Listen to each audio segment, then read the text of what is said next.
l'histoire macabre des jumeaux les plus incestueux élevés par leur grand-père. Tout a commencé par une photographie couverte de poussière. Ils l'ont trouvée en 1998, parmi les restes pourris d'une maison abandonnée près de Pinos, Zacatecas, lorsqu'un bénévole de la Croix-Rouge déblayait des débris après une tempête. C'était une image en noir et blanc, sans date exacte, avec les coins pliés et la surface craquelée par l'humidité. Dessus, 2 enfants minces, complètement chauves, posaient debout sur un champ sec et fissuré. Tous 2 regardaient vers la caméra, mais pas de la même manière. L'un fixait les yeux légèrement déviés, comme s'il y avait quelque chose derrière l'objectif qui attirait davantage son attention. L'autre maintenait un regard direct, trop ouvert, comme si ses paupières ne savaient pas se fermer. Le visage de l'un était symétrique, celui de l'autre presque parfait, mais inquiétant. Et pourtant il partageait en quelque chose au-delà du métier, une expression absente, presque minérale. Personne ne savait qui les avait photographiés. Mais une phrase écrite à la main au verso a tout changé, mais répétée. El Cuerno, 1966. Je suis Burgo, et vous regardez Mexique interdit. Ici, nous racontons des histoires que beaucoup préfèrent enterrer. Des récits que vous ne trouverez ni dans les livres, ni dans les journaux télévisés. Certaines de ces histoires survivent à peine sous forme de rumeurs, d'autres dans des archives qui n'auraient pas dû être ouvertes. Si vous voulez continuer à découvrir les parties les plus sombres et oubliées de notre pays, je vous invite à vous abonner maintenant à la chaîne. Ce que vous êtes sur le point d'écouter n'est ni une légende, ni une simple anecdote de village. C'est un puzzle enterré sous des couches de silence. Et les pièces que nous avons réussi à récupérer pointent vers une vérité plus inquiétante que quiconque ne voudrait imaginer. Il y a des décennies, dans les communautés rurales de Zacatecas, le nom des jumeaux de la montagne a été usurpé. Personne ne disait grand-chose, seulement qu'ils vivaient là-haut, au-delà du ruisseau, où même les ânes ne voulaient de pas monter. À Nochistlán, Nochistepetl et El Cuerno, de brèves mentions sont apparues dans des cahiers scolaires, des anecdotes de Soul et quelques dessins d'enfants. Toujours 2 figures chauves, debout au milieu de nulle part, avec de grands yeux et des corps minces. Mais personne ne leur avait donné de visage jusqu'à l'apparition de la photo. Et quand certains vieillards l'ont vu, ils ont pâli. Ce n'étaient pas seulement des jumeaux. Ce n'étaient pas de simples enfants isolés. Il y avait quelque chose dans leur présence qui les distinguait des autres. Et bientôt une vérité plus crue a été révélée. Ce n'étaient pas des frères communs. Ils étaient le produit de générations de relations consanguines au sein de la même famille. Ce qui les a transformés en phénomènes n'était pas seulement leur apparence, mais leur origine. Leur sang, selon les registres perdus et les témoignages retrouvés, était le résultat de multiples cycles d'inceste. C'est pourquoi, bien que le titre de cette histoire les appelle jumeaux incestueux, il est important de le dire clairement. Ils n'ont pas commis d'inceste. Ils sont nés de lui. Leur existence a été marquée dès le début par une structure familiale qui se repliait sur elle-même, génération après génération, comme si la génétique se tordait lentement jusqu'à se briser. L'homme qui les a élevés s'appelait Stanislao Figueroa Rodriguez. C'était un ancien mineur qui avait travaillé à la Colorada jusqu'en 1944. Après la mort de sa sœur, avec qui, selon certains registres paroissiaux, il vivait depuis l'âge de 17 ans sans se séparer, il a disparu du système. Il n'est plus apparu dans aucun acte, ni de naissance, ni de décès, ni de propriété. On savait seulement qu'il s'était enfoncé dans la Sierra, dans une zone connue sous le nom de El Cuerno, où il construisit une cabane précaire faite de bois vieux et de tôles corrodées. Ceux qui l'avaient vu parfois au village disaient qu'il ne parlait à personne, qu'il descendait une fois tous les 2 mois pour acheter du sel, de la farine et de la poudre. Toujours seul. Jusqu'à ce que, dans les années 60, il cessa d'apparaître. Personne ne remarqua son absence.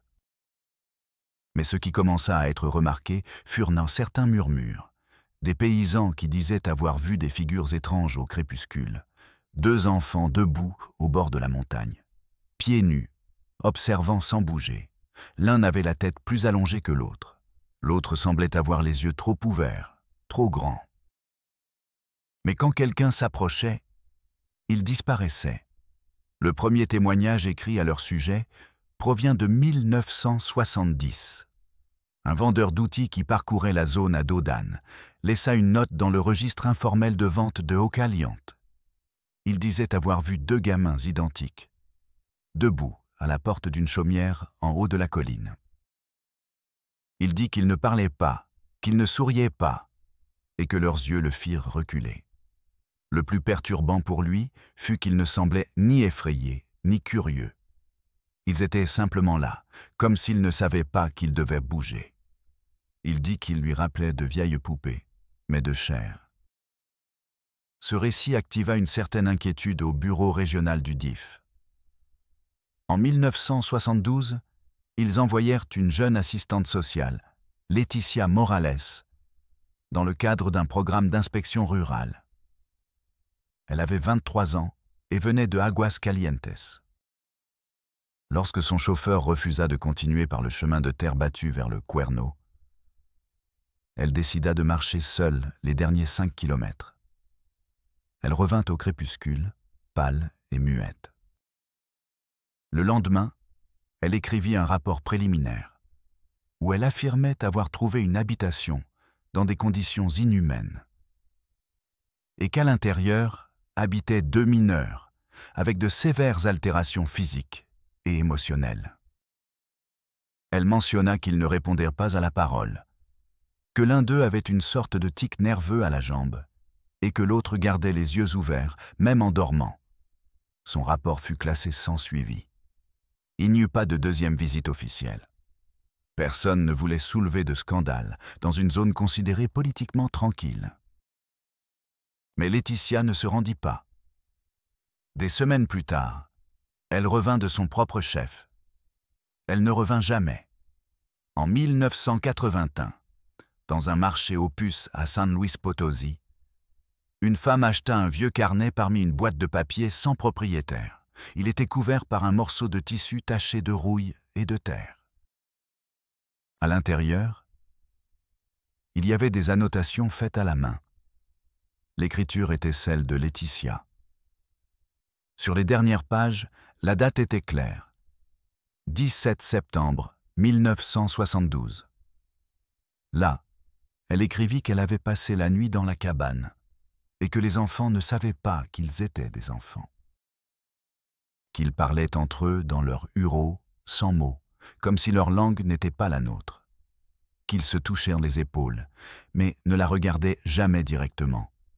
Et le plus inquiétant, qu'en leur demandant leur mère, tous 2 avaient pointé du doigt vers un arbre sec devant la maison, sans rien dire de plus. La dernière annotation de Laetitia dit ce qui suit.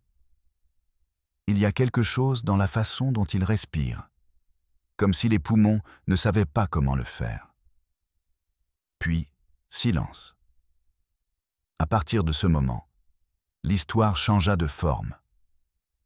Ce qui jusque-là était des rumeurs se transforma en un sinistre puzzle. En 1974, un berger affirma avoir vu de la fumée sortant du haut de la colline où se trouvait la cabane. J'ai que la fumée était lente, épaisse, qu'elle ne sentait pas le feu normal, mais à cuivre humide.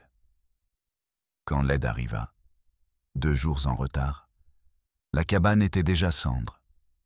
Il n'y avait pas de corps. Seulement des fragments de petits os, une chaussure d'enfant brûlée et une trace de pas pieds nus qui descendait jusqu'au ruisseau, et ensuite disparaissait dans la boue. Les jumeaux ne furent jamais trouvés. quand leur histoire commençait à peine à être racontée. En 1977, 3 ans après l'incendie dans la Corne, un chasseur nommé Eulogio Davila assura avoir vu quelque chose qui lui ôta le sommeil pendant des mois. Il marchait à l'aube par un sentier étroit, cherchant des cerfs. Selon son récit plus tard, il s'arrêta au bord du ruisseau quand il entendit un craquement subtil, comme une branche se brisant lentement. Ce fut alors qu'il les vit. 2 figures enfantines, immobiles dans l'eau, à peine couvertes par le courant. Elles étaient debout, bras dessus dessous, avec les vêtements collés au corps. Et leurs têtes rasées reflétaient le faible éclat de la lune. Il dit qu'elles ne semblaient pas bouger, ni cligner des yeux. En criant, les figures disparurent dans la brume, comme si elles n'avaient jamais été là. Personne ne le crut. Il buvait trop, disait-il. Mais son récit resta gravé dans un cahier scolaire que sa nièce garda pendant des années, avec un croquis dessiné à la main du site exact. À partir de ce moment, les observations se multiplièrent. Non pas officiellement, mais des murmures se faisaient sentir. Un camionneur qui passait par la vieille route de Nochistlan mentionna en 1982 avoir vu 2 enfants d'apparence étrange tentant de traverser la voie la nuit venue. Une femme âgée, institutrice retraitée à Ojo Caliente, affirma en 1989 que 2 jeunes chauves lui demandèrent un autostop près de l'entrée vers Jalpa. Elle dit qu'ils ne parlaient pas bien, que l'un d'eux murmura « Nous sommes de retour » avant qu'ils ne descendent du véhicule sans dire au revoir. Dans tous les récits, certains détails coïncidaient. Le regard vide, les crânes allongés, le silence absolu. Pendant des années, ces témoignages furent considérés comme des exagérations ou des blagues locales. Mais en 2004, un groupe de randonneurs trouva quelque chose qui ralluma toutes les alarmes. Dans une clairière entre des arbres secs, à quelques mètres du lit d'un ruisseau maintenant éteint, ils trouvèrent une croix de bois rustique, clouée dans le sol avec du fil de fer rouillé. Attachée à elle, une paire de chaussures d'enfant parfaitement conservées, du type de celles qui étaient utilisées dans les années 60. Sur le bois, sculptée avec une lame, une phrase simple, même sang et mots fines. Il n'y avait aucune trace d'activité humaine sur des kilomètres. Personne ne s'attribua la découverte. Mais l'image se diffusa par courriel entre policiers, anthropologues et fonctionnaires du nord du pays. Ce fut alors que l'histoire parvint aux oreilles du docteur Héctor Paredes. Paredes était un psychiatre retraité de l'UNAM, qui avait brièvement coordonné Laetitia Morales dans ses pratiques de terrain. Selon son neveu, la disparition de la jeune femme ne l'avait pas profondément marqué. Après des années d'exercice dans la ville de Mexico, il déménagea à Nochistlan en 2006 sous prétexte de chercher la tranquillité. En réalité, il alla chercher des réponses. Il loua une petite maison près de l'ancien chemin de la colline et commença à enquêter.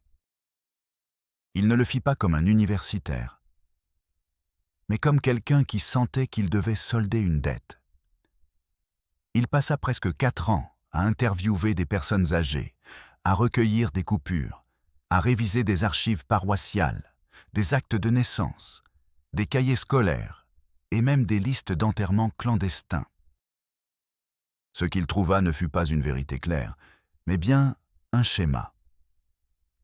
Il découvrit, par exemple, qu'entre 1912 et 1946, les registres d'au moins 4 familles de noms de famille, Figueroa, Neralwater et Rodriguez, avaient disparu dans les municipalités voisines. Tous liés par des mariages entre cousins germains. Certains avec d'anciennes plaintes pour relations impropres entre frères et sœurs archivées sans suite. Les noms coïncidaient sur des cartes généalogiques incomplètes, qui se répétaient encore et encore sur différentes générations. C'était comme un arbre généalogique fermé sur lui-même, sans branches, juste une boucle. En 2009, Paredes rédigea un document qu'il ne publia jamais. Il y postulait que les jumeaux étaient le résultat d'au moins 4 générations de reproduction endogame, ce qui expliquerait leur difformité physique, leur mutisme sélectif et leur comportement dissociatif. Il soutenait que Stanislas n'était pas seulement un grand-père aux pratiques inhabituelles, mais le dernier architecte d'une structure sanguine mal formée. Il disait que la cabane dans la corne n'était pas un foyer, mais une expérience humaine archaïque et brutale. Une prison où l'identité était annulée dès la naissance. Avant qu'il ne puisse envoyer ce dossier pour révision, il disparut. Sa maison fut trouvée avec la porte ouverte. Tous ses papiers étaient empilés sur la table de la salle à manger. Sur le dessus, une seule photographie. 2 enfants debout dans un ruisseau asséché, l'un plus grand que l'autre, tous deux chauves, les mains se touchant presque et les yeux fixant directement l'objectif. Aucun ne réfléchissait la lumière. Sa disparition fut traitée comme volontaire. Mais sa famille n'eut plus jamais de nouvelles. Le dossier avec son enquête fut conservé par son neveu, qui des années plus tard le partagea avec un journaliste d'Aguascalientes. Grâce à cette copie numérique, de nombreuses pièces que nous racontons ici purent être reconstituées. En 2012, lors d'un projet d'excavation de la Commission fédérale de l'électricité pour installer des tours à haute tension dans des zones reculées, une équipe trouva une petite fosse à la base d'une colline proche de la corne. Les opérateurs pensèrent qu'il s'agissait de restes d'animaux. Mais un anthropologue légiste envoyé de Zacatecas détermina qu'il s'agissait de restes humains. D'au moins 3 nourrissons, aucun n'étant âgé de plus de 10 ans. Les crânes présentèrent des déformations sévères, des sutures crâniennes irrégulières et, dans un cas, des mandibules fusionnées. Il n'y avait ni cercueil, ni signe d'enterrement rituel. Seulement de la terre, des os et le silence. Un assistant légiste qui travailla sur l'affaire démissionna peu après. Il dit que quelque chose dans les restes n'était pas normal, que les os étaient trop similaires pour être une coïncidence, mais qu'ils ne ressemblaient pas non plus à des jumeaux. Dans l'un des maxillaires, il trouva une légère incision, une sorte de symbole. C'était un symbole d'infini, gravé post-mortem avec un outil tranchant. Le dossier fut clos comme restes historiques indéterminés. Mais la communauté le ressentit différemment. Cette même année, les familles Langford et Barrera, qui vivaient depuis plus de 70 ans sur les marges de la colline, décidèrent de déménager. Quand on leur demanda pourquoi, la réponse fut presque identique dans les 2 maisons. Il est temps. Ils n'ajoutèrent rien de plus, car les récits n'étaient pas terminés. En 2019, un drone de la CONAFOR, utilisé pour évaluer les risques d'incendie dans les zones boisées, capta un fragment vidéo de 15 secondes. Les autorités dirent qu'il s'agissait de matériel incomplet. Mais un technicien qui fit fuiter les images avant d'être licencié assura autre chose. Il a dit que l'on voyait 2 figures humaines, minces, se déplaçant lentement parmi les arbustes. Sans chaussures, sans direction claire. Leurs mouvements étaient identiques, comme des reflets, les têtes inclinées de la même manière. Les bras pendants avec une synchronisation exacte. Même en basse résolution, quelque chose ne collait pas. C'était comme s'ils ne marchaient pas, mais qu'ils répétaient une chorégraphie apprise. Comme s'ils n'étaient pas vivants, mais pas morts non plus. Le technicien a disparu du forum où il avait publié la vidéo quelques jours plus tard. Mais il a laissé une phrase qui circule encore dans des cercles fermés de chercheurs indépendants. Ce n'est pas qu'ils aient survécu, c'est que quelqu'un a voulu qu'ils le fassent. Et dans cet écho, dans ce fragment, dans cette image floue, l'histoire a recommencé à respirer. Ce qui a suivi après la vidéo du drone a été un silence presque cérémoniel. Les autorités n'ont pas fait de déclaration, Les images ont disparu des serveurs publics et le technicien qui les a divulguées a été renvoyé sans procédure légale. Il y a seulement eu une brève note interne au CONAFOR mentionnant des erreurs d'interprétation lors d'une opération de surveillance visuelle. Mais la trace était déjà semée, et ceux qui connaissèrent l'histoire, ou ce qu'il en restait, ont compris que quelque chose d'endormi s'était remis à bouger. Ce n'était pas la première fois que le système tentait d'enterrer ce qu'il ne savait pas expliquer. En 2021, un jeune chercheur en anthropologie médicale de l'Université autonome de Zacatecas, nommé Iker Tobar, s'est intéressé au dossier perdu du docteur Héctor Paredes. Tobar avait de l'expérience avec les communautés isolées et les troubles génétiques héréditaires. Son intérêt initial était académique, mais il est rapidement devenu personnel. En examinant les rapports dispersés, il a commencé à remarquer des coïncidences génétiques alarmantes. 3 cas documentés dans la région entre 1955 et 1978 présentaient des mutations sévères et des structures sociales similaires à celles décrites dans les rapports médico-légaux de 2012. Tous étaient des enfants nés dans des zones rurales, sans registre ni acte formel, et disparus avant d'atteindre l'âge de 10 ans. Les mères, dans les 3 cas, affirmaient avoir été abandonnées par des hommes qui ne parlaient pas comme les autres. Tobar a décidé de suivre une piste que beaucoup avaient évitée, enquêter sur le nom de Rajueter, un nom de famille anglais qui était arrivé à Zacatecas au XIXe siècle, prétendument lié à une communauté minière britannique. Les premières générations étaient bien documentées. Ingénieurs, contremaîtres, commerçants. Mais après 1910, la trace se brouillait. Les dernières archives existantes montraient des mariages entre cousins et frères et sœurs. Et ensuite, le vide, comme si toute une branche de l'arbre généalogique avait été arrachée. En 1920, une femme nommée Emilia Rajueter a été portée disparue avec son fils cadet. Son époux, Stanislao Figueroa Rodrigues, n'a jamais été interrogé. Les registres migratoires montraient que la majorité des Rajueter avaient abandonné Zacatecas pendant la Révolution, mais au moins un petit groupe, présumément lié à Emilia et Stanislao, est resté caché dans les zones élevées du Sud. Là, sans intervention de l'État, sans église, sans école, un cercle s'est refermé. Tobar a postulé que les jumeaux nés dans les années 60 étaient le produit d'au moins 5 générations de consanguinité. Ils n'étaient plus seulement des descendants d'une erreur, ils étaient le dernier maillon d'une décision systématique d'isoler et de répéter la lignée. Ce qui était le plus perturbant de ces découvertes fut une série de témoignages recueillis lors d'entretiens avec des personnes âgées des communautés proches. Dans ceux-ci, on parlait d'un monsieur chauve qui descendait de temps en temps au magasin avec 2 enfants qui ne parlaient pas et qui ne semblaient pas regarder le monde comme nous. L'un des interviewés, Thomas Aguayo, assura qu'en 1971, il vit l'un des jumeaux toucher une lampe à gaz avec fascination, comme s'il n'avait jamais vu de lumière artificielle.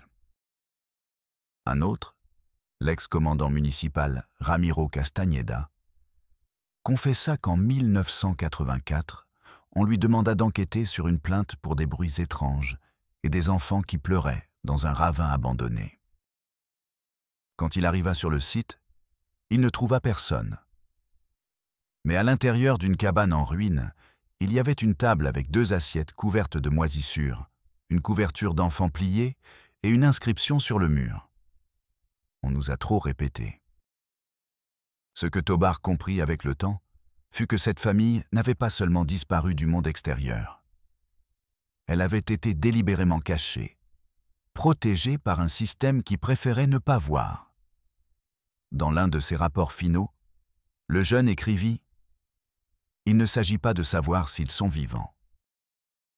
Il s'agit de ce que cela signifie qu'ils n'ont jamais cessé de l'être. » Et pourtant, l'histoire ne s'arrêta pas là. En 2023, un documentariste espagnol qui parcourait le Mexique en filmant des histoires de disparitions rurales fut alerté par un guide local à Villanueva au sujet d'une zone où la terre ne sonne pas pareil. L'expression lui parut poétique, mais il accepta de visiter l'endroit. Ils enregistrèrent 3 heures de paysage. Branches sèches, cabanes effondrées, animaux morts. Rien d'extraordinaire. Mais en examinant les images à l'hôtel, ils remarquèrent quelque chose d'étrange. Dans un cadre fugace de 5 secondes, capturé au hasard entre les arbres, 2 figures minces traversent le fond de l'image. Elles ne s'arrêtent pas. Elles ne regardent pas. Elles passent seulement. Mais toutes 2 sont chauves, petites, avec le même type de chemise ample qui apparaissait sur la photo trouvée en 1998. Le métrage ne fut pas rendu public par respect pour la communauté, selon le documentariste. Mais ceux qui l'ont vu assurent qu'il y a quelque chose dans la manière dont elles se meuvent qui ne semble pas humaine. Les experts qui ont analysé ce cas s'accordent sur quelque chose. Les mouvements répétés, l'absence de langage conventionnel, les regards fixes, les asymétries impossibles. Tout indique un processus d'isolement génétique si profond qu'il modifia non seulement le corps, mais aussi la manière d'exister. Ce ne sont pas des fantômes, disent-ils. Ce ne sont pas une légende. Elles sont le résultat extrême de ce qui arrive quand le sang se recycle en secret pendant des générations. Et peut-être est-ce cela le plus difficile à accepter. Non pas qu'elles aient existé, mais qu'elles aient existé pendant si longtemps, sans que personne ne fasse rien. Qu'elles aient pu vivre, ou plutôt survivre, hors de portée de toute institution, sans école, sans santé, sans nom, comme si elles étaient antérieures que le pays entier préféra ignorer. Le terme jumeaux incestueux a causé controverse, surtout parmi ceux qui étudient l'histoire de manière éthique et clinique. Mais il est nécessaire de le préciser. Ils ne furent pas incestueux par leur propre action. Ils ne commirent pas de délit. Ils ne franchirent pas de limites morales. Ils furent nés dans un contexte d'abus structurels, générationnels. Ils furent victimes d'un système qui non seulement manqua à les protéger, mais qui s'organisa pour les oublier. C'est pourquoi, bien que le nom choque, la vérité est plus complexe, plus inconfortable, plus humaine. À ce point, nous ne parlons plus de mystère. Nous parlons de responsabilité historique. Des blessures qui ne se voient pas, mais qui continuent de saigner sous la terre. Et si l'on prête attention certaines nuits silencieuses, on peut encore le sentir. Dans les monts secs de Zacatecas, dans les pas sur la boue, dans les yeux de ceux qui préfèrent regarder ailleurs. Parce que certaines erreurs ne disparaissent pas. Elles ne font que changer de forme. Et parfois, elles marchent parmi nous et à faire du bruit. La question qui flottait parmi tous les chercheurs, anthropologues, voisins et curieux, n'était pas si les jumeaux étaient encore vivants. C'était une autre, plus perturbante. Comment était-il possible qu'ils aient existé en premier lieu? Quel type de structure familiale? Quelle combinaison d'isolement, de silence, de culpabilité et d'abandon avait permis qu'une lignée entière s'enferme sur elle-même pendant des générations, comme une spirale génétique déformante qui a fini par créer des êtres qui ne semblaient plus complètement humains? L'histoire des jumeaux n'était pas une histoire de fantômes. C'était une histoire d'héritage, de ce qui se transmet sans mots, de ce qui se garde avec peur, et de ce qui se reproduit non par volonté, mais par imposition et coutume. Ce fut dans les vestiges d'une école rurale abandonnée, à une demi-heure de l'ancien chemin du Cuerno, qu'apparut un autre fragment qui poussa l'enquête vers une nouvelle direction. En 2024, des étudiants en architecture de l'Université autonome de Zacatecas, qui exploraient des ruines pour un projet académique, trouvèrent parmi les décombres une boîte métallique rouillée. À l'intérieur, il y avait des papiers couverts d'humidité, des feuilles mordues par des insectes, mais aussi quelque chose d'intact, un cahier scolaire sans nom, avec des dessins d'enfants faits au crayon. Sur la troisième feuille, deux petites figures, chauves, aux yeux géants, se tenaient l'une à côté de l'autre. Derrière, une maison en tôle penchée et un arbre sec. Dans le coin inférieur du dessin, en écriture tremblante, « Nous, 1966 ». Ce dessin déclencha un nouvel intérêt pour l'affaire. Plusieurs experts en psychologie infantile analysèrent les traits, cherchant des signes de traumatisme, de répétition obsessionnelle, de symbolisme. Et ce qui attira le plus l'attention ne fut pas ce qui était montré, mais ce qui n'était pas là. Il n'y avait ni mère, ni père, ni jeu, ni animaux. Seulement eux deux. Deux figures symétriques, mais séparées par une ligne tracée avec force, comme si quelque chose d'invisible mais ferme les divisait. Certains interprétèrent cela comme un signe de fusion psychologique. Les jumeaux ne savaient pas où l'un finissait et l'autre commençait. D'autres dirent que c'était l'opposé. Quoi? Bien qu'identiques d'origine, ils savaient qu'ils étaient différents, incomplets, comme des moitiés d'un tout déformé. Mais la pièce la plus inquiétante arriva des semaines après. Lorsqu'un archéologue amateur, Mario Salvatierra, explorant une grotte près du ruisseau de la Yerba Buena, trouva quelque chose d'inattendu, un ensemble de restes osseux, soigneusement alignés sur le sol, couverts par une couverture de jute désintégrée. Il n'y avait pas de crâne, mais des vertèbres, des humérus, des fémurs, tous infantiles avec des objets rudimentaires, des cuillères en aluminium, une bougie consommée jusqu'à la base et une planche avec des mots gravés. La phrase, incomplète à cause de l'érosion, pouvait encore se lire si on ne nous répète pas « Nous cessons d'être ». L'Institut national d'anthropologie et d'histoire fut notifié, mais l'affaire fut classée comme découverte d'intérêt mineur, sans pertinence historique. Cependant, plusieurs étudiants qui ont participé à la documentation informelle ont assuré que l'un des os présentait une incision identique au symbole trouvé en 2012. Le motif se répétait. Et avec chaque répétition, la question devenait plus difficile à éviter. Cette lignée était-elle une aberration génétique accidentelle ou une construction délibérée? Estanislao se figurait-il qu'il avait agi seul? Ou avait-il hérité d'un mandat silencieux de préserver la pureté d'un sang qui, en s'enfermant sur lui-même, avait fini par consumer ses propres enfants? Certains théoriciens ont commencé à parler d'eugénisme rural, de systèmes familiaux qui, sous des idées distordues de destin, ont choisi de se reproduire vers l'intérieur, vers l'obscurité, vers la négation de l'autre. Une famille sans branches.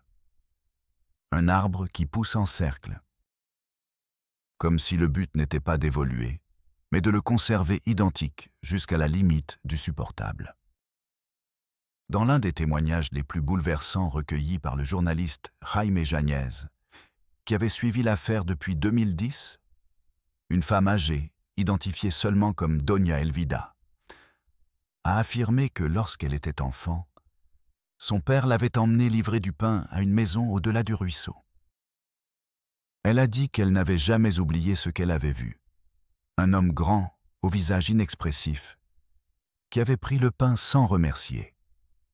Et derrière lui, apparaissant par une fente dans le mur, deux enfants chauves, identiques, qui ne clignaient pas des yeux.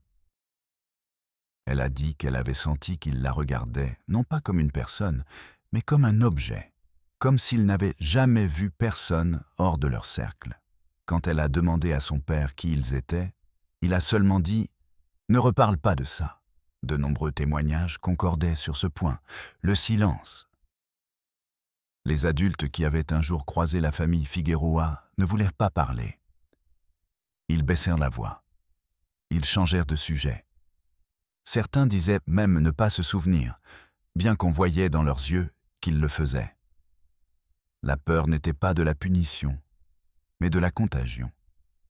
Comme si parler d'eux attirait leur ombre.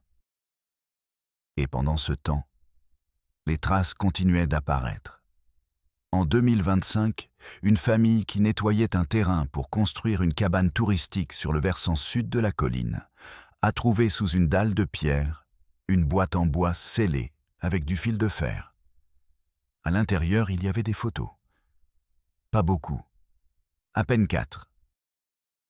Sur l'une, 2 enfants debout dans le champ, encadrés par la porte d'une maison en ruine. Sur une autre, les mêmes enfants assis, les mains jointes, regardant le sol. Sur la troisième, un visage masculin flou, la main levée, capturé en mouvement. Et sur la dernière, une image du sol, terre craquelée, une tache sombre au centre, comme si quelqu'un l'avait piétinée avec les pieds mouillés. Au verso des photos, un mot se répétait encore et encore. Il répète. Une anthropologue légiste qui a analysé les images a signalé quelque chose d'inquiétant. Sur chaque photographie, les visages des enfants étaient parfaitement immobiles, mais les arrière-plans montraient de petites altérations. Des ombres, des lignes de fuite, qui indiquaient qu'elles n'avaient pas été prises à la même époque. Ou, du moins, qu'elles ne correspondaient pas à une même séance. L'une des photos avait du papier photographique avec une marque de fabrique de 1961. Une autre, de 1969. Une autre, de 1972. Mais les enfants semblaient exactement pareils, sans grandir, sans changer, comme si le temps ne passait pas pour eux, comme si la répétition était aussi biologique. Une stagnation intentionnelle. L'hypothèse la plus extrême, suggérée par un sociologue qui a demandé à ne pas être nommé, était la suivante. Qu'il n'y avait pas eu qu'une seule paire de jumeaux.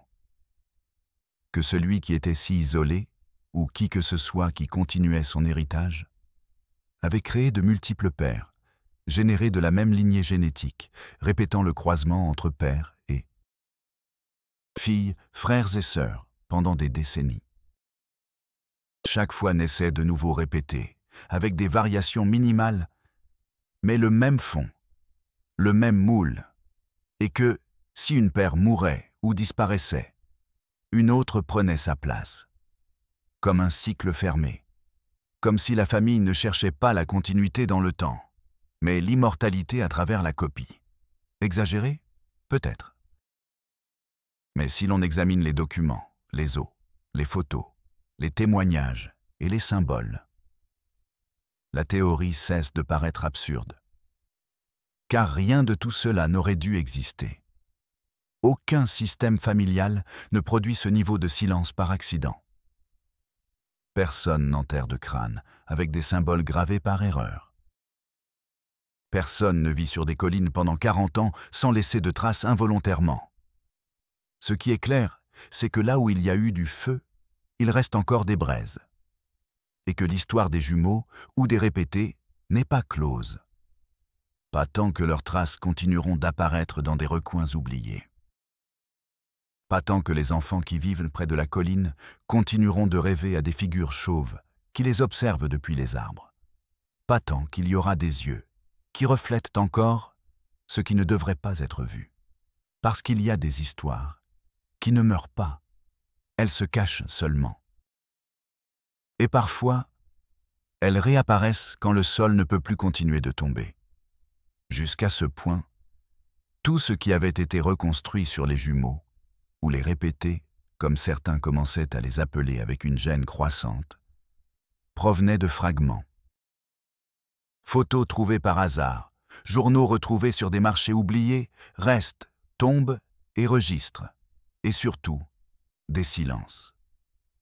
Mais à l'été 2025, un nouvel élément changea le rythme de l'enquête. Ce fut une lettre. Non pas une note dactylographiée ni un document officiel, mais une lettre écrite à la main avec une encre bleue délavée. Sur du papier de cahier d'écolier, signé par une femme identifiée comme Maria Figueroa R.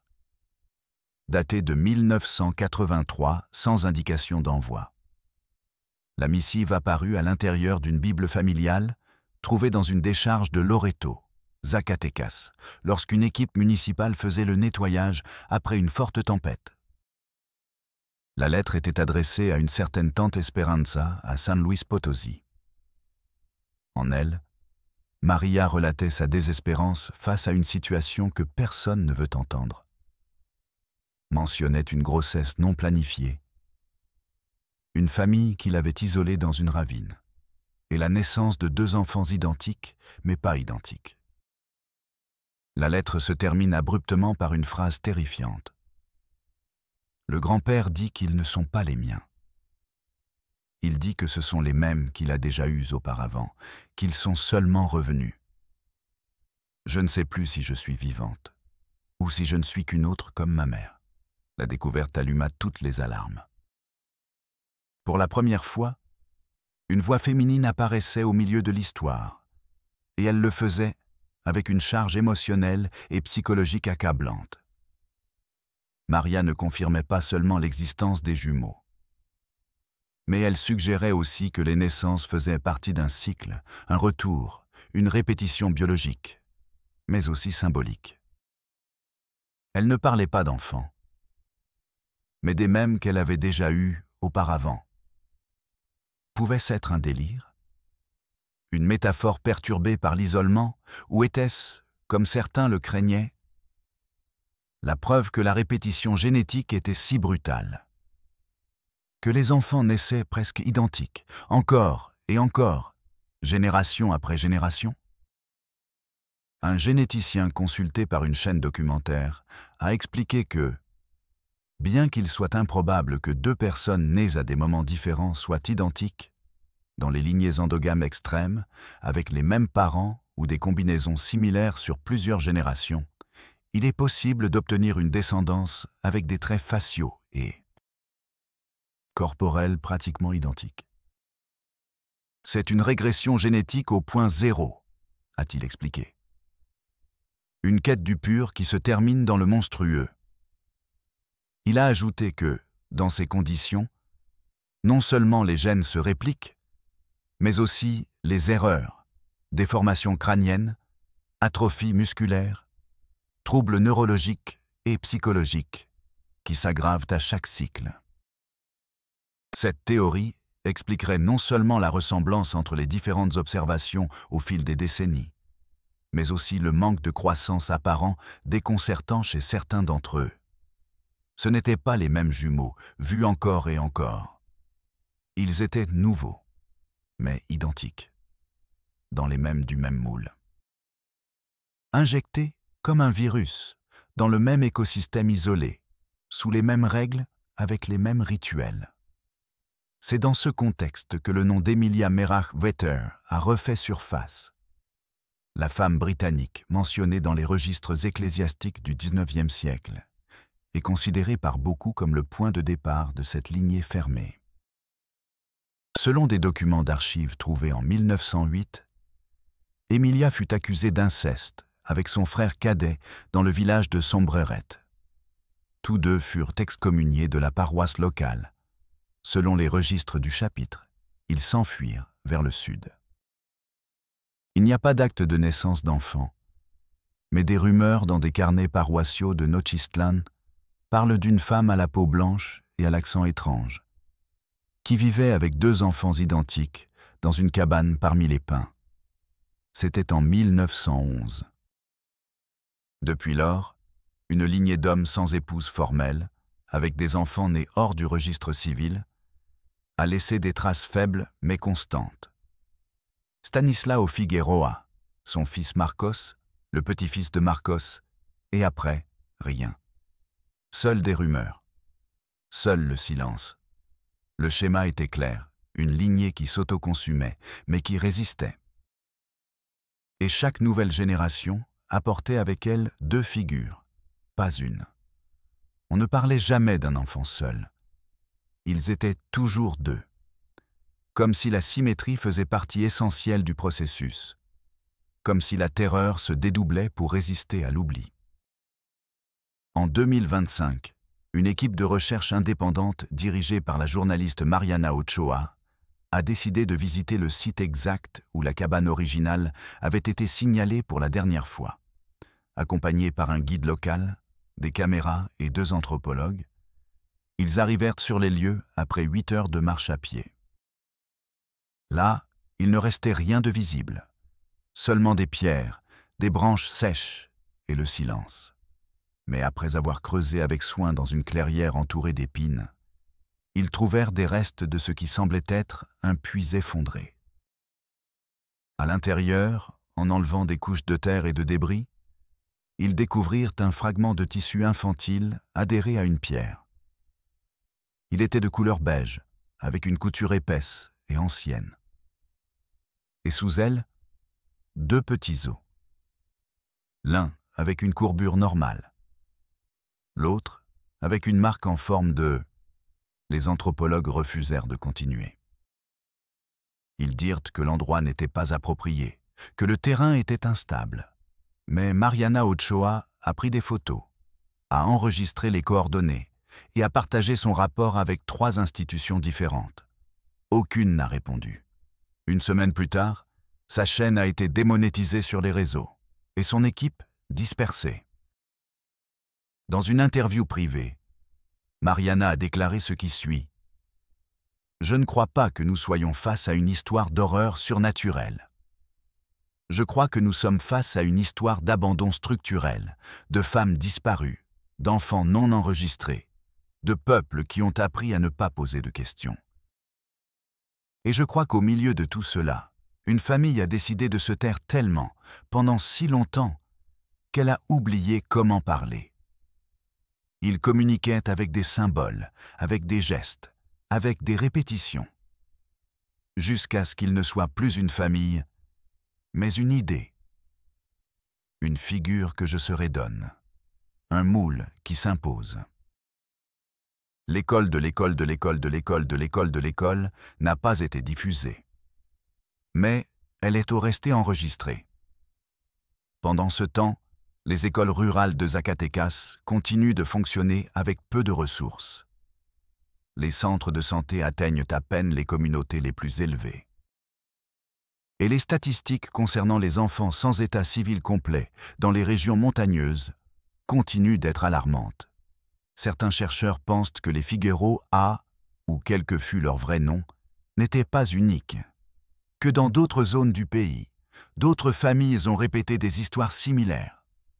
Pas avec la même intensité, pas avec le même écho, mais avec la même racine, le silence. Silence qui protège, silence qui assassine, silence qui, avec les années, devient une habitude, et qui, quand il se mélange avec la culpabilité et avec l'héritage, donne lieu à des réalités si tordues que nous préférons les appeler légendes. Pourquoi est-il plus facile de croire en des spectres qu'en des personnes qui n'ont jamais été vues? Il est plus confortable de penser à des jumeaux fantomatiques qu'à des enfants réels, déformés, élevés sans amour, sans nom, sans futur, par un système familial qui les a répétés comme un châtiment, comme un rituel.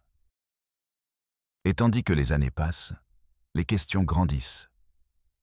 Combien y en a-t-il eu? Combien de fois? Qui a gardé le secret? Et pourquoi personne ne l'a rompu? Parce que s'il y a quelque chose de plus terrifiant que de les trouver, c'est de savoir qu'ils sont toujours là. Que le sang continue de couler, que le schéma n'a pas été brisé. Et que, peut-être, à ce même moment, 2 nouveaux enfants sont élevés dans quelques coins oubliés, identiques aux premiers, chauves, silencieux. Regardant depuis la pénombre d'une cabane sans miroir, attendant leur tour pour se répéter.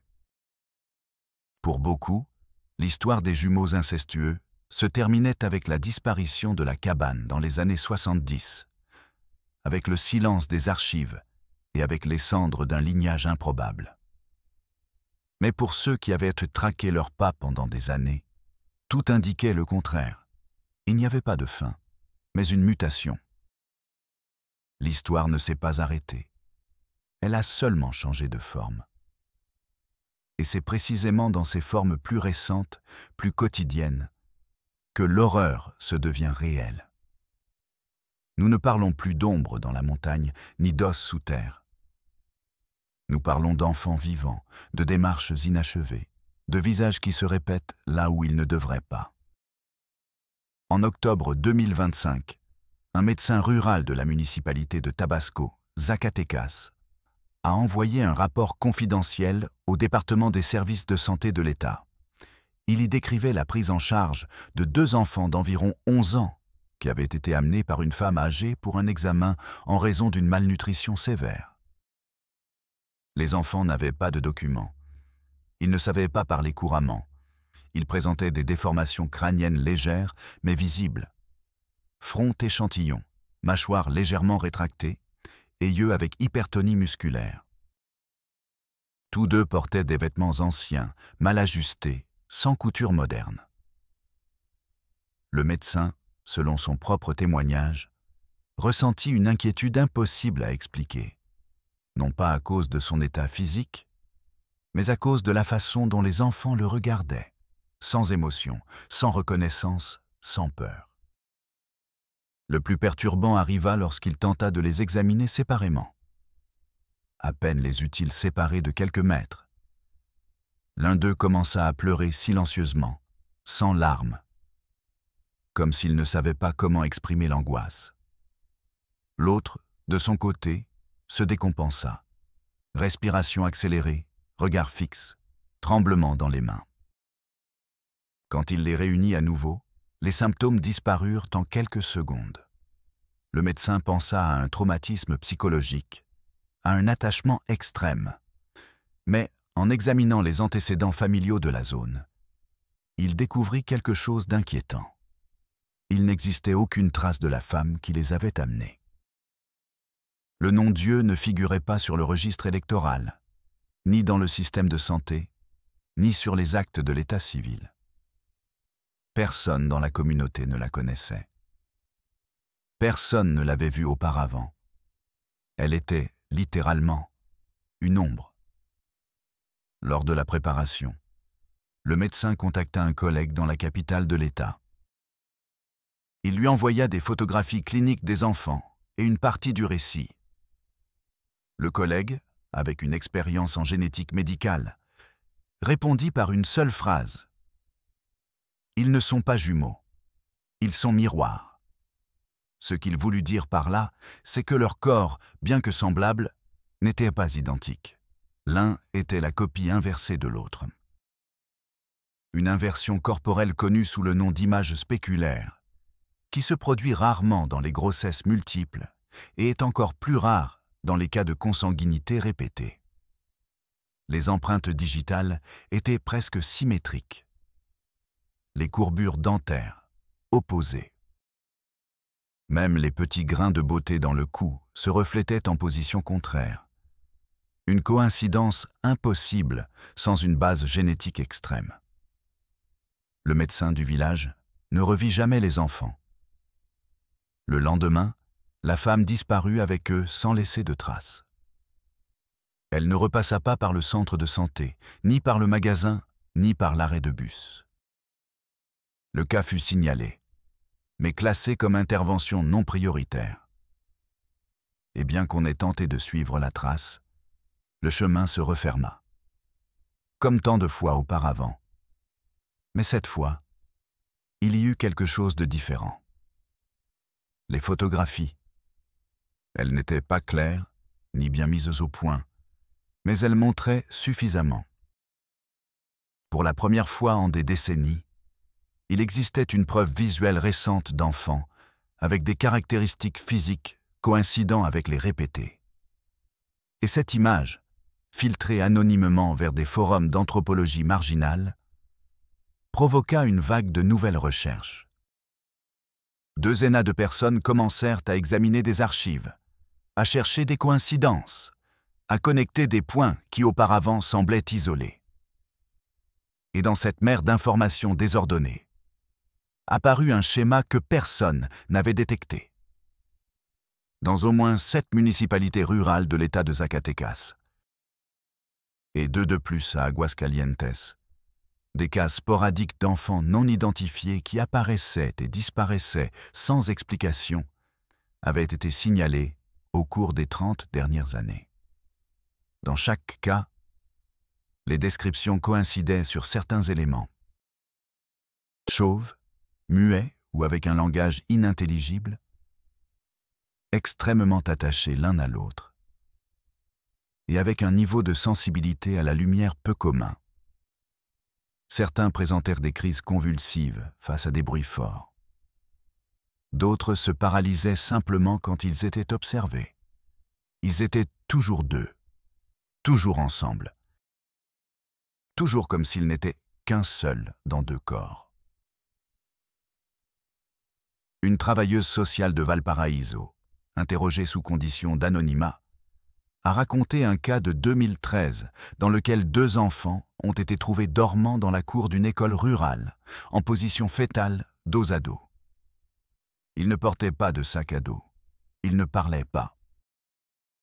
Ils ne surent pas écrire leur nom. Et quand on tenta de les faire entrer dans un refuge, ils s'enfuirent. On n'eut plus jamais de nouvelles d'eux. Le dossier disparut du système des mois après, et l'école préféra ne pas insister. « Ici, les choses s'oublient vite », dit-elle. À Fresnillo, un professeur retraité a raconté que durant sa dernière année d'enseignement, en 1998, un homme se présenta avec 2 enfants pour demander leur inscription. Il dit que c'étaient ses petits-enfants et qu'ils avaient vécu au ranch sans spécifier lequel. En demandant les actes de naissance, l'homme s'énerva, dit qu'il ne faisait pas confiance au gouvernement et partit. Le plus troublant fut que, selon le professeur, les enfants ne clignaient pas des yeux pendant les conversations. Ils semblaient figés, hypnotisés. Ce n'était pas de la peur, c'était autre chose. Comme s'ils étaient à l'intérieur de leur corps, mais sans y être. Ces récits furent-ils considérés pendant des années comme des exagérations. Mais quand on les superpose aux cartes des anciens établissements des Figueroa, on remarque quelque chose d'inquiétant. Toutes les observations se produisent dans un rayon de 50 km du point central, où se trouvait autrefois la cabane de la Corne. Comme si l'histoire n'avait jamais bougé.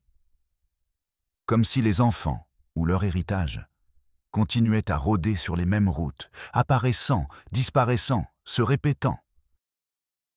Et c'est alors qu'émergea la théorie la plus redoutée, que les répétés n'étaient pas une erreur, qu'ils étaient planifiés, que quelqu'un, à un moment donné, décida de répéter un moule humain comme celui qui cultive une espèce.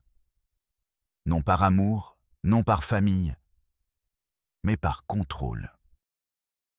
Que ce qui commença comme une déviation familiale se transforma en une structure, un système. Une expérience silencieuse qui se perpétue génération après génération sans laisser de traces officielles, mais laissant des signes dans les corps, dans les chants, dans les témoignages de ceux qui les ont vus et n'ont jamais pu les oublier. Certains chercheurs indépendants ont commencé à utiliser le terme « structure génétique ritualisée » pour définir ces cas. Ce n'est pas de la science officielle. Ce n'est pas une théorie acceptée. Mais c'est une façon d'essayer d'expliquer ce que les preuves ne peuvent nier. Il y a des êtres humains au Mexique qui sont nés hors du registre, hors du langage, hors du temps. Ce ne sont pas des spectres. Ce ne sont pas des inventions. Ils sont le produit de décisions humaines, prises dans l'obscurité. Parce que pendant que nous cherchons des fantômes, parfois nous oublions que le plus terrifiant n'est pas ce qui est mort, mais ce qui n'a jamais été autorisé à vivre pleinement.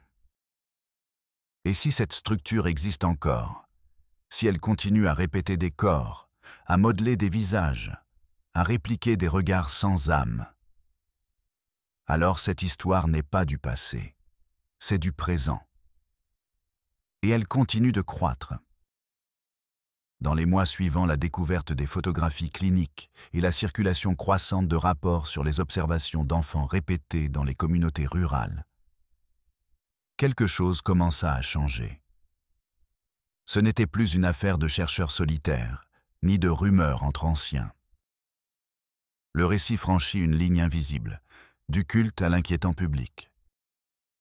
Dans les forums numériques de généalogie mexicaine et d'anthropologie alternative, ils commencèrent à partager des sans-papas interactifs qui marquaient les points d'apparition, de disparition et de découvertes associées liées à l'histoire des jumeaux.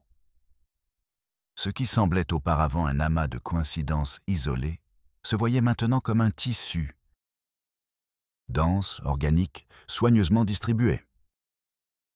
Et ce motif, froid, précis, persistant, donnait l'impression d'un réseau vivant qui respirait sous la poussière, comme des racines de quelque chose qui ne se voit pas mais soutient le tout. L'un des points clés de la carte coïncidait avec un ancien ranch abandonné près d'El Elegidora Millet, dans la municipalité de General Pampilonatera. À première vue, l'endroit n'avait rien de spécial. Des restes d'un corral effondré, une noria sèche, des ruines de ce qui fut autrefois une petite maison en adobe. Mais en novembre 2025, un jeune topographe envoyé par la SEDATU pour des travaux de vérification territoriale a rapporté avoir trouvé, à l'intérieur de la pièce principale de cette maison, une sorte d'autel improvisé.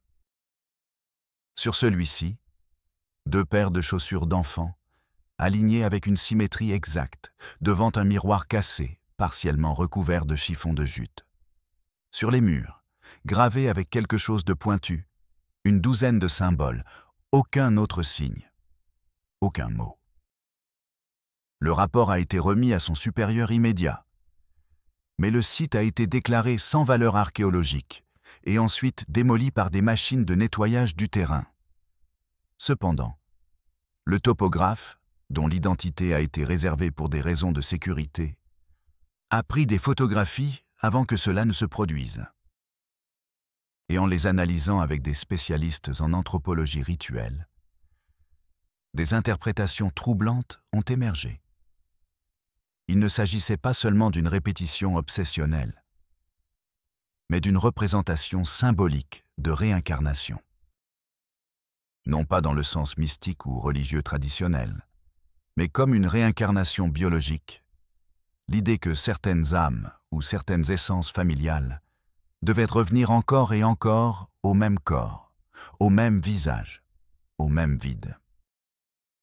La notion que les jumeaux n'étaient pas simplement le résultat accidentel du processus, mais qu'ils avaient été appelés ou formés dans un but spécifique, conscient ou non, a pris de la force.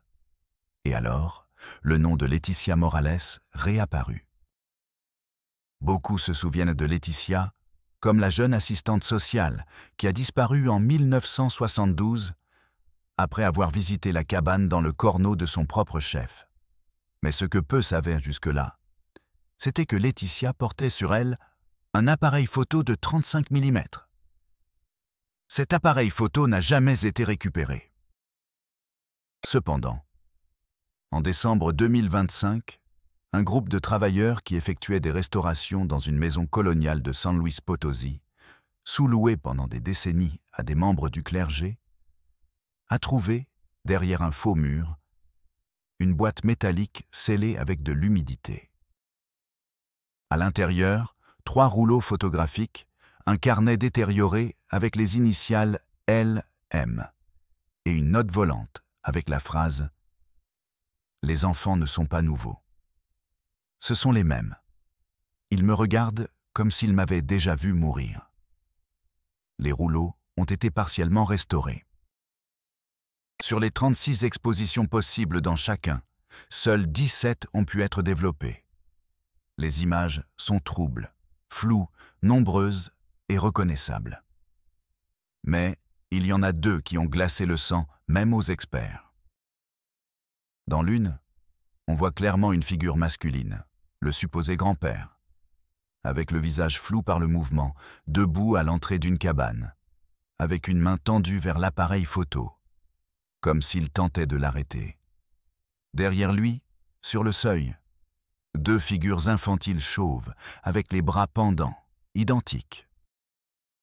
Sur la deuxième photo, prise depuis un angle plus bas, les 2 enfants sont assis sur la terre. L'un avec la tête inclinée, l'autre avec les yeux complètement ouverts, regardant directement l'objectif. Ces images, selon des analyses forensiques, ont été prises entre 1969 et 1971. Et cela confirme 2 choses. Que Laetitia était effectivement là, et que les enfants qu'elle a documentés ont existé. Mais cela ouvre aussi une plus grande brèche. S'il s'agit des mêmes enfants qui ont été vus dans les années 80, 90 et même dans les années 2000, qu'est-ce que cela signifie? Ne vieillissent-ils pas? Se répètent-ils? Se remplacent-ils? Est-ce une lignée de reproduction ou une espèce de clonage sauvage, sans technologie, juste avec du sang et de la volonté? Certains soutiennent que tout cela est impossible. Qu'il n'y a aucun moyen que des êtres humains aient pu être répliqués ainsi pendant si longtemps, sans laisser plus de traces. Mais ceux qui ont suivi l'affaire savent quelque chose de plus. Ce qui ne laisse pas de traces n'est pas ce qui n'existe pas, mais ce que l'on ne veut pas voir. Parce que c'est à cela que sert le silence. C'est à cela que servent les coins oubliés, les zones sans service, les naissances hors de l'état civil, les enfants sans école. C'est à cela que sert l'extrême pauvreté, pour cacher des erreurs qui se traînent, qui respirent sous terre, qui reviennent quand personne ne les appelle. Un ancien officier d'état civil de Villa Hidalgo, retraité en 2008, a partagé que pendant sa carrière, il avait rencontré plusieurs femmes qui ne connaissaient ni leur âge exact, ni celui de leurs enfants. Certaines affirmaient avoir donné naissance à des jumeaux sans assistance médicale, dans des ranchs perdus, sans témoins. Quand on leur demandait le père, elles baissèrent les yeux. L'une d'elles, en 1982, a dit une phrase qu'il n'a jamais oubliée. « Ce n'était pas mon fils. C'était mon sang qui s'est retourné contre moi. » Ces phrases, qui semblent allégoriques ou mystiques, révèlent quelque chose de plus profond, une conscience ou un inconscient, que ce qui se passe n'est pas simplement biologique. C'est structurel, c'est culturel, c'est une machinerie de répétition qui opère en dessous du rationnel. Personne n'a jamais dit que ces enfants étaient l'avenir, seulement qu'ils étaient les mêmes. Et quand quelque chose se répète suffisamment, il cesse d'importer d'où cela vient. Il importe seulement que cela soit là, observant, en silence. En janvier 2026, un groupe de randonneurs qui campait près du Cerro del Picacho a signalé avoir vu 2 petites figures, immobiles entre les arbres à l'aube. Ils ont dit qu'elles ne bougeaient pas, que leur tête brillait d'une lumière faible, qu'il n'y avait pas de bruit de pas. L'un des randonneurs, photographe amateur, a tenté de capturer l'image. La photo est floue, mais on distingue quelque chose. 2 corps immobiles, pieds et nus à la limite, entre l'ombre et le brouillard. L'image a été publiée sur les réseaux, où elle a reçu des moqueries, des mâmes et des commentaires sceptiques. Mais pour ceux qui connaissaient déjà l'histoire, ce ne fut pas une surprise. Ce ne fut qu'une pièce de plus. Parce que les jumeaux ne sont pas partis, parce que peut-être ils n'ont jamais été jumeaux. Et parce que tant qu'ils continueront d'apparaître dans les marges, non seulement de la carte, mais de notre conscience collective, ils continueront de respirer, de marcher, de se dupliquer dans le silence.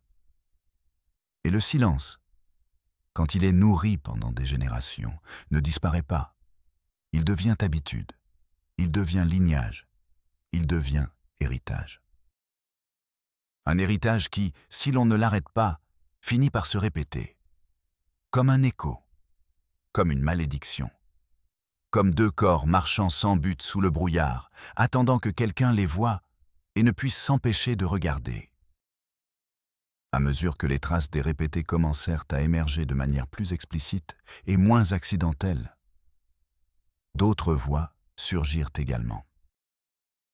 Non pas celles des témoins, ni des experts, mais de personnes qui affirmaient avoir grandi à proximité de ces espaces où l'histoire s'était supposément déroulée. Voix brisées, silencieuses pendant des années, qui commençaient à parler non pas du savoir académique ni de l'enquête médico-légale, mais de la mémoire niée. Récits qui avaient été partagés dans leurs coins de cuisine, dans les arrière-cours, entre des femmes âgées qui priaient sans dire pour qui. Parce que les villages proches du Cerro El Cuerno, Nochistlán, Panfilona Terra, Loreto, Valparaíso, beaucoup savaient que quelque chose s'était passé. Mais on ne parlait jamais avec des noms, seulement avec des gestes. L'un de ces témoignages a été enregistré en février 2026 par le journaliste Jaime Jañez. Il a été donné par une femme identifiée uniquement comme Rosenda, née en 1954, qui vivait dans une maison modeste à la périphérie de Villa González Ortega. Rosenda a raconté que dans son enfance, quand elle avait 8 ou 9 ans, son père travaillait habituellement à la distribution de vivres aux communautés difficiles d'accès. À une occasion, il est revenu le visage pâle, tremblant. Il n'a pas voulu dîner, ni parler à personne. Cette nuit-là, selon Rosenda, elle l'a entendu murmurer une phrase répétée. « Ils n'ont pas d'ombre. Ils n'ont pas d'ombre. » Le lendemain, Rosenda lui a demandé directement ce qu'il avait vu. Son père lui a répondu sans la regarder. « J'ai vu ce que je ne devais pas voir. Et toi non plus. Tu ne dois jamais demander. » Cette phrase est restée gravée en elle pour le reste de sa vie. Des décennies plus tard, déjà veuve et avec des enfants adultes, elle a décidé de raconter ce qu'elle avait réprimé pendant si longtemps. Son père, selon ce qu'elle a découvert plus tard par l'intermédiaire d'un oncle, était arrivé par erreur dans un sentier fermé alors qu'il distribuait sa cargaison de haricots. Au sommet d'une pente, il a trouvé une cabane solitaire. Il a frappé. Personne n'a répondu. Mais de l'intérieur, il a entendu un chant. Ce n'était pas de la musique. C'était un ton grave, guttural, sans parole. Quand il a poussé la porte, il les a vus, 2 enfants, assis par terre, s'embrassant l'un l'autre, complètement chauves. Ils n'ont pas réagi à sa présence. Ils n'ont pas cligné des yeux. L'un d'eux avait du sang séché sous le nez. L'autre murmurait des syllabes sans sens, l'une après l'autre, comme s'il récitait quelque chose d'appris, mais jamais compris. Le père de Rosenda est sorti en courant. Il n'a plus jamais parlé de cela jusqu'au jour de sa mort. Ce récit, bien qu'impossible à vérifier, coïncide avec beaucoup d'autres qui ont émergé par la suite. En particulier, avec les descriptions des enfants sans ombre. Une expression qui, dans les contextes ruraux, ne signifie pas nécessairement quelque chose de surnaturel. Souvent, ne pas avoir d'ombre est synonyme de ne pas avoir de passé, de ne pas appartenir. Dans ce cas, cela pourrait aussi être une manière symbolique de dire que les enfants n'avaient pas leur propre histoire, qu'ils étaient des répétitions vides. Figure recyclée d'une mémoire génétique qui ne cherchait pas l'identité, mais la perpétuation. Ce manque d'identité se reflétait aussi dans les objets trouvés dans différents lieux liés à l'affaire. Chaussures sans marque, vêtements cousus à la main sans étiquette, vieilles couvertures faites de chutes, sans couleur. Il n'y avait pas de jouets, ni de cahiers scolaires, ni de dessins. Rien qui permettrait de supposer que ces enfants jouaient, apprenaient, s'ennuyaient ou rêvaient. Ils étaient juste là. Ils existaient. Ils habitaient un espace, mais ne le modifiaient pas. Ils ne le marquaient pas de leur présence. Comme s'ils vivaient par défaut dans un état d'attente. Une psychologue spécialiste en développement infantile, qui a examiné les photographies et les documents du cas, a expliqué que cette absence de symbole personnel était le plus perturbant. Un enfant, même dans des conditions de pauvreté extrême, trouve des moyens de s'approprier le monde. Il dessine, invente des histoires, nomme des choses. Ici, il n'y a rien de tout cela. Ce qu'il y a est vide. Un vide fonctionnel, imposé, comme si on leur avait nié non seulement l'histoire, mais l'imagination. Cela coïncidait avec ce qui a été trouvé dans les fragments du journal de Laetitia Morales. Dans une de ses dernières annotations avant de disparaître, elle écrivit « Ils ne parlent pas entre eux. Ils se regardent. Parfois, ils répètent mes gestes, mais avec quelques secondes de retard. Comme s'ils m'apprenaient. » Cette phrase fut interprétée comme un signe de mimétisme cognitif. Une forme d'apprentissage basée sur l'imitation pure, sans réflexion. Quelque chose qui s'observe chez certains animaux, mais qui, chez les humains, spécialement aux âges avancés, est indicateur d'altérations sévères dans le développement.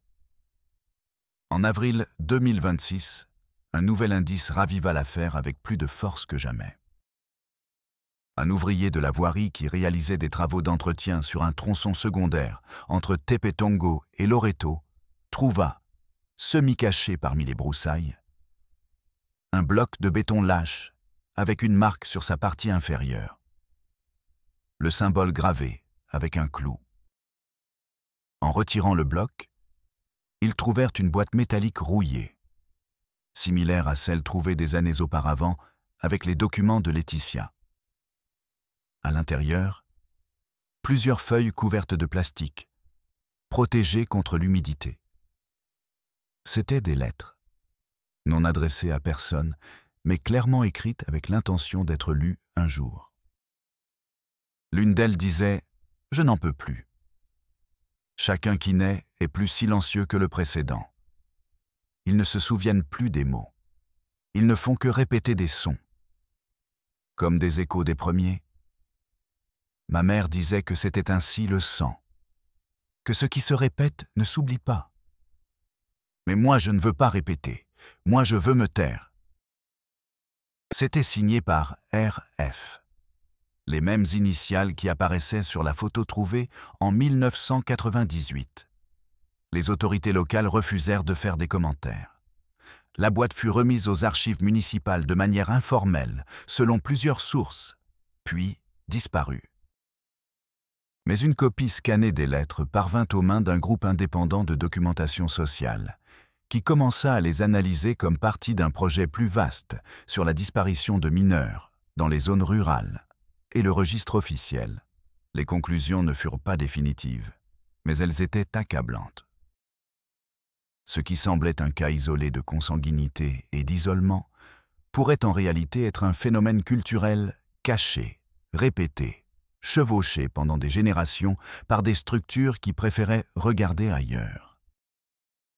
Parce que si l'on accepte que les répétitions ne furent pas seulement le produit de l'erreur, mais aussi du consentement implicite de ceux qui étaient là et se turent, alors la responsabilité n'est plus d'une famille, mais d'une communauté, et peut-être d'un pays.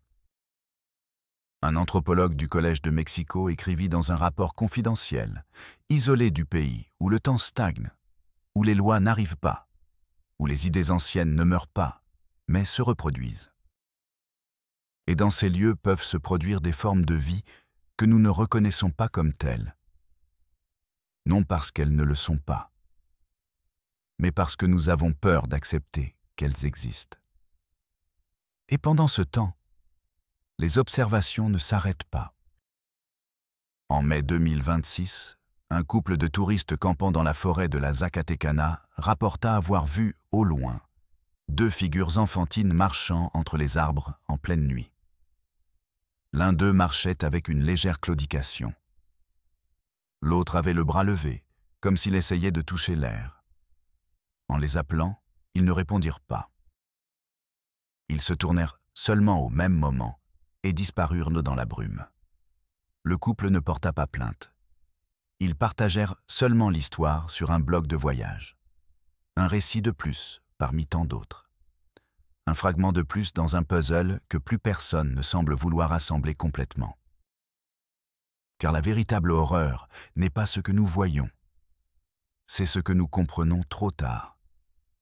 Et quand nous le comprenons, nous sommes déjà dedans. Nous sommes déjà en train de répéter. Quand on parle d'histoires comme celle des jumeaux incestueux de Zacatecas, souvent la conversation tourne autour de ce qui est monstrueux, ce qui est interdit, ce que la morale rejette et ce que la science tente d'expliquer.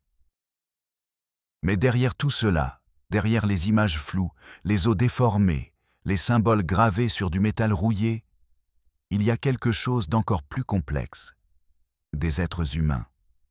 Des enfants qui ont respiré, qui ont regardé le ciel du plus profond de la montagne, qui ont été conçus non par amour, mais par répétition, par structure, par habitude. Et quand on comprend cela, on ne peut plus regarder l'histoire de la même manière. Car ce n'est pas seulement une histoire d'inceste, c'est une histoire d'abandon, de fracture sociale, des recoins du pays où personne ne veut trop regarder.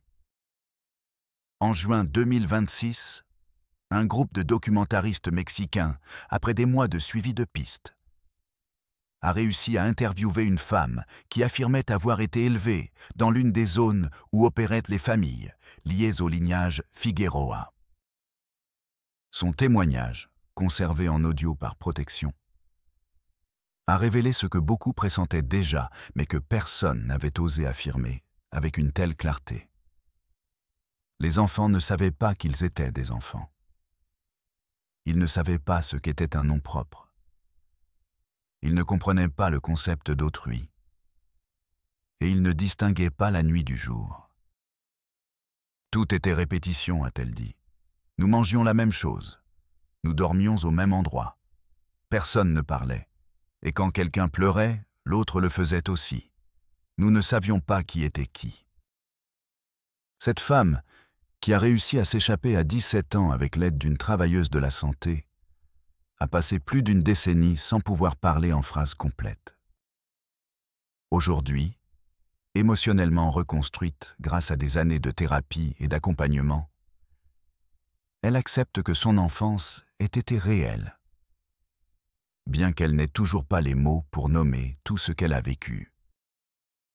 À travers son témoignage, il a été prouvé ce que les rapports, les photographies et les os suggéraient, qu'il y a eu des générations d'enfants élevés dans des environnements clos, sous la supervision d'adultes qui n'exerçaient pas la maternité ou la paternité par amour, mais par programmation. Des enfants qui ne savaient pas jouer, qui ne savaient pas choisir, qui ne savaient même pas qu'il y avait un monde en dehors du leur. Et le plus perturbant n'était pas cela. Le plus perturbant fut de découvrir que ces adultes ne savaient pas non plus ce qu'ils faisaient. Il n'y avait pas de malice organisée. Il n'y avait pas de plan directeur. Il y avait de l'ignorance, de l'isolement, de l'héritage. Ce qui avait été appris était répété, sans comprendre, sans questionner, comme une prière ancienne récitée à voix basse par quelqu'un qui ne se souvient plus de ce que cela signifie. Les dernières années ont apporté des efforts concrets de la part de collectifs citoyens et d'organisations de droits humains pour enregistrer les cas de naissance inacta dans les zones rurales de Zacatecas et des États voisins. Des campagnes d'enregistrement et itinérantes ont été créées, des ateliers de prévention ont été dispensés, et on a commencé à parler, très lentement, des impacts de la consanguinité répétée dans les communautés isolées. Mais la blessure reste ouverte. Parce que même si la science peut offrir des réponses biologiques et l'anthropologie peut tracer des cartes du silence, le traumatisme vécu par ces enfants et par les générations qui ne portent pas encore dans leur corps ne s'efface ni avec des documents, ni avec des statistiques. Aujourd'hui, beaucoup de ces enfants sont adultes. Certains vivent cachés. D'autres ont réussi à s'intégrer à la société avec de nouvelles identités. Certains préfèrent ne pas se souvenir. D'autres cherchent à reconstruire la vérité, non pas pour l'exhiber, mais pour se comprendre eux-mêmes. Parce qu'il y a quelque chose que seuls eux savent, ce que signifie ne pas avoir d'histoire, ne pas avoir de mots, ne pas avoir de miroir. Et peut-être que c'est ce qui fait le plus mal dans cette histoire. Qu'il y a eu des enfants, des douzaines, peut-être des centaines, qui sont nés pour répéter, non pas pour créer, non pas pour imaginer, non pas pour briser le cycle, mais pour en faire partie comme des pièces d'une machinerie vieille, invisible, implacable. Mais tout n'est pas perdu. Dans l'un des derniers témoignages reçus par le collectif Memoria Viva, une femme déjà âgée a écrit « J'ai été élevée parmi eux. Je n'ai jamais appris à lire. Je n'ai jamais su ce que c'était de jouer. Mais quand j'ai enfin vu une ville, quand j'ai vu des enfants différents, j'ai compris que c'était ça, le réel. Et j'ai prié pour tous ceux qui n'ont pas pu sortir. Aujourd'hui, j'ai des petits-enfants. Et je leur parle. Je leur raconte des histoires. Je leur invente des noms. Parce que moi, je n'en ai eu aucun. Mais eux, oui. Cette lettre est peut-être la seule forme de rédemption qui reste pour une histoire comme celle-ci. La possibilité que, même au milieu de tant d'obscurité, une étincelle de conscience ait surgi. Que quelqu'un, même si c'était une, ait brisé le schéma, ait dit non, ait décidé que ses enfants ne seraient pas des reflets d'un passé pourri, mais des graines de quelque chose de nouveau. L'histoire des jumeaux incestueux élevés par leur grand-père est, oui, une histoire macabre. Mais c'est aussi un miroir, un qui nous oblige à regarder non pas eux, mais nous, à ce que nous permettons par omission, à ce que nous nions par commodité, à ce que nous préférons appeler légende, parce qu'accepter que ce fut réel impliquerait de nous demander pourquoi nous l'avons laissé passer, et peut-être que c'est le véritable enseignement, que l'horreur ne se cache pas seulement dans la montagne, ni dans les cabanes oubliées, ni dans les os enterrés. L'horreur se cache dans le silence, dans ce que nous ne nommons pas, dans ce que nous ne voulons pas regarder. Mais aussi l'espoir naît du même endroit. Parce qu'il suffit qu'une personne parle, qu'une personne raconte, qu'une personne dise « Joby, Joby B, j'ai brisé le cycle », pour que l'histoire change. Et cela, au final, est la seule chose que tu peux nous sauver. Si cette histoire t'a ému, si elle t'a fait réfléchir ou t'a ouvert les yeux à une réalité qui était cachée, je t'invite à t'abonner à la chaîne Mexico Prohibido. Ici, nous donnons voix à ce qui a été réduit au silence, à ce qui n'est jamais sorti dans les journaux télévisés, aux vérités qui font mal mais qui ont besoin d'être racontées. Laisse-nous ton commentaire. Dis-nous d'où tu nous vois, et si tu as déjà entendu des histoires comme celle-ci dans ta région. Ton témoignage peut aussi faire partie de cette mémoire collective. Et surtout, ne cesse jamais de demander. Parce que quand nous arrêtons de le faire, c'est quand la répétition commence.